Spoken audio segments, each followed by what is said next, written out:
16년, 17년에 제대로 대북 제재를 느끼고 있는 거죠. 자, 그래서 이게 이제 북핵 협상했던 건데 그 과정을 이제 정보를 자꾸 보면 제가 이 오바마 정부를 이렇게 쓴 이유가 있습니다. 북한이 6번 핵실험을 했는데 오바마 정부 때 4번 했어요. 근데 그 이유는 오바마 정부는 전략적 인내, 스트래티직 페이션스 정책에 따라서 북한이 대화에 진심이 없다고 대화를 안 한 거예요. 물론 북한 핵 문제가 대화한다고 해결되는 것도 아니지만 대화 안 하고 그냥 놔둔다고 해결되는 거예요. 지금 우리 남북 간의 북미 간의 대화가 없는 지금 상태에 북한 핵은 굉장히 고도화되고 있죠. 굉장히 고도화되고 있어요. 뭐 적을 수 없을 정도로 얼마 전에 잠수함도 하고 SLBM 몇 개가 들어와 있는 잠수함 발사체도 만들고 핵추진 잠수함도 만들려고 그러죠. 핵추진 잠수함. 핵추진 잠수함을 만들어가지고 캘리포니아 앞에 갔다는 미국이 인질이 되잖아요. 그런 생각을 갖고 있단 말이에요. 극초음속. 그래서 말이 좀 돌아갔지만 대화를 안 하는 것이 능사도 아니고 대화하는 것도 능사는 아니지만 하여튼간에 적극적으로 인게이지 해야 되겠다라는 생각인데 오바마 정부 때 전략적 인내를 하면서 그거 다 했어요.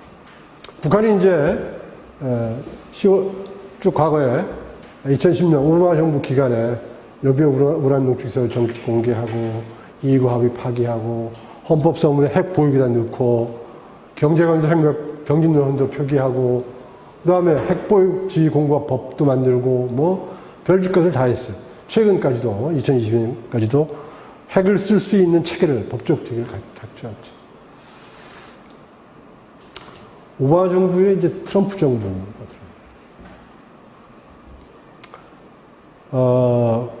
북핵 문제를 해결하기 위해서 아마 이제 이 트럼프 정부의 대북 정책은 사실은 과거 문재인 정부의 대북 이니셔티브 영향을 많이 받았죠.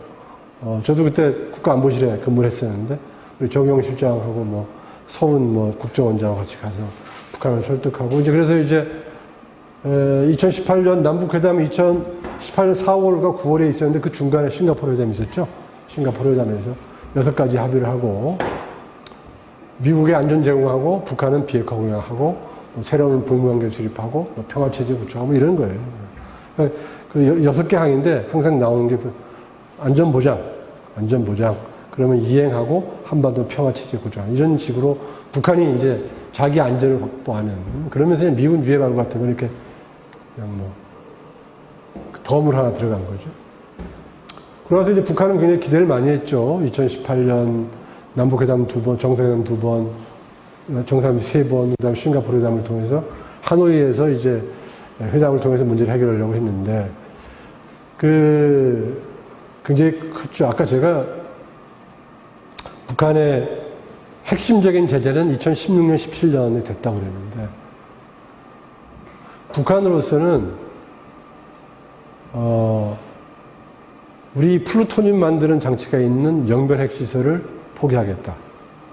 그러니까 2016년, 17년에 있었던 그 주요한 대북 제재를 해제해달라는. 근데 미국은 당신 영변들 말고 다른 데에서 비밀리 하는 것도 알고 있다. 딴 데도 포함시켜야 된다. 그 다음에 영변 가지고 2016년, 17년 제재를 하면 제재가 다 풀어지는 건 똑같아요. 효과가 없으니까. 그러니까 범위가 안 되니까 깨진 거예요. 그래서 이제 미국 관계가 굉장히 나빠졌죠. 미국 관계가 나빠지면서 남북 관계가 안 좋아졌죠. 그러니까 문재인 정부에서도 2018년만 회담됐고 19년부터 회담 하나도 없어요. 현재까지. 이제 2019년 6월에 판문점 잠깐 나왔어요. 이제 바이든 정부가 들어섰죠. 바이든 정부. 바이든 정부도 보면 과거 우리가 이제 정책적인 면에서 이렇게 작용 반장을 하게 되는데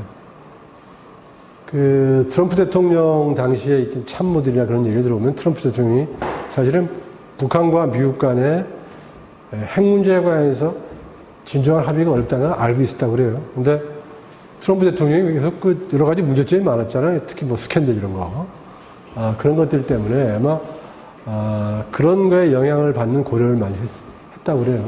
그러면서 이제 미국 간의 정상회담이 계속 진전되는 과정이었고, 그거를 실질적으로 북한의 제안을 용납할 수 없던 거죠. 특히 미국 같은 경우는 이제 전문 관료들의 영향이 크니까. 그래서 이런 것들이 담보돼야 협의문을 만들 수 있다고 그러는데, 역으로 북한은 제가 미국 그 협상 과정을 얘기 들어보면, 우리가 보통 정상회담을 하면, 이번에 대통령도 또 해 나가셨죠. 정상회담 출발하기 전에 모든 합의서 써놓고 나가요. 그러니까 미국 정상회담, 한미 정상회담 하면 한미 정상 합의문, 언론 보도문 다 써놓고 출발한단 말이에요. 그리고 가서 기분 좋게 대화하고 웃고 사인하고 그리고 그냥 발표하는 거예요. 이미 일은 다 끝난 거예요. 근데 미국 간의 대화에도 이제 북미 간의 하노이 회담에서 뭐 진전이 있었으면 그걸 좀 구체화 시켜야 될 거 아니에요. 근데 구체화하자고 북한 관리들하고 미국 관리들을 만나면 북한 관리들이 그건 나는 얘기를 못한다. 그 비핵화 문제, 그 핵 문제는 그 우리 최주지, 인권 뭐 이런 것까지 포함한 가치 동맹으로 바뀐 거예요. 가치 동맹으로.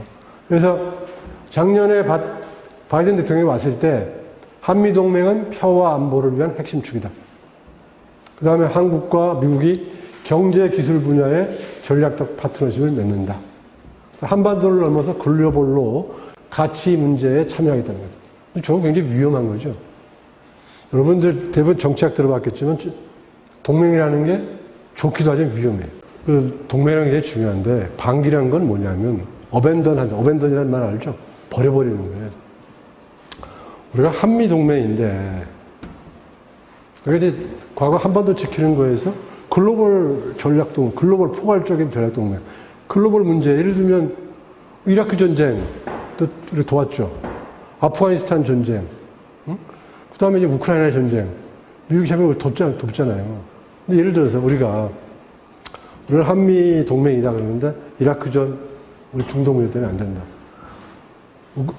우크라이나 전쟁 할 수 없다. 우리는 미국이나 러시아와의 관계를 중요하기 때문에. 그러면 우리가 위험에 처할 때 미국이 동맹을 도와야 되잖아요. 버린다는 거예요. 방기, 어벤던먼트. 그런 위험이 있는 거죠. 또 하나는 연루가 되는 거죠. 인트랩먼트라고 해요. 예를 들어서 그러다 보니까 방기되지 않기 위해서 우리가 계속 동맹의 입장을 따르다 보니까 예를 들어서 미국이 중국과 전쟁을 벌인다. 그럼 우리 어떻게 해야 돼요? 이런 문제가 생기는 거죠. 그러니까 동맹의 수준을 적절히 유지하는 게 중요해요. 우리가 글로벌 포괄적 전략 동맹으로 발전하는 건 좋은데 우리의 스탠스를 잘 잡아야 돼요. 너무 따르지 않으면 미국이 우리를 버릴 것이고 너무 따라주면 우리를 다 끌고 다닐 거잖아요. 우리가 한반도에서 강대국이 4개국이 둘러싸고 있는데 3개국 중국하고 뭐 핵전쟁하는데 가자고 그럴 일은 없겠지만 예를 들어서 극단적으로. 근데 그런 문제가 방기와 연루에 위험 부담이 있는 거죠. 이제 그래서 한미 동맹을 좀 그런 차원에서 봐야 되겠다. 그래서 이제 올해 4월 26일 날 한미 정상 워싱턴에서 정상회담이 있었죠. 한미 정상 공동성명에서 글로벌 포괄적인 전략 동맹이다. 민주주의, 경제적 번영, 안보, 기술적 씨름한다. 또 하나는 이제 요새 중국에 대한 거죠. 인도 태평양 전역에서 협력을 확대한다. 자유롭고 개방된 인도 태평양이다. Free and Open 인도 퍼시픽이라는 거죠. 그 다음에 그거 외에 뭐 공급망이라든지 사이버 분야, 우주 협력, 교육 협력 이런 것도 하겠다든지 이런 얘기를 합니다. 워싱턴 선언에서도 뭐 그런 얘기를 하죠. 확장 억제한다. 그 다음에 핵 협의 그룹을 신설한다. 그 핵 협의 그룹과 관련해서 사실 이제 우리 정부로서는 나토식 핵 공유, 그러니까 나토가 지금 독일 5개 지역에 전술핵 무기가 160개가 있다며요. B61이라고 그래가지고 과거에 한국에 있던 거예요. 과거에 한국에 있던 그 개량형인데 그 한국에 군산 그 미 공군기지에 한 100기 이상이 있었는데 그게 지금 정확히 모르지만 한 5개국에 그 정도가 있다는 건데 만약에 저걸 쓴다 그러면 27개 나토의 국방장관, 프랑스는 제외하고 모여가지고 협의하고 건의하면 대통령이 결정한다는 건데 이제 우리도 아마 저런 거를 염두에 뒀던 것 같은데 미국이 그런 위험 부담이 있기 때문에 핵 협의 그룹 만드는 거를 동의를 했죠. 그래서 나토식 공유단 못하지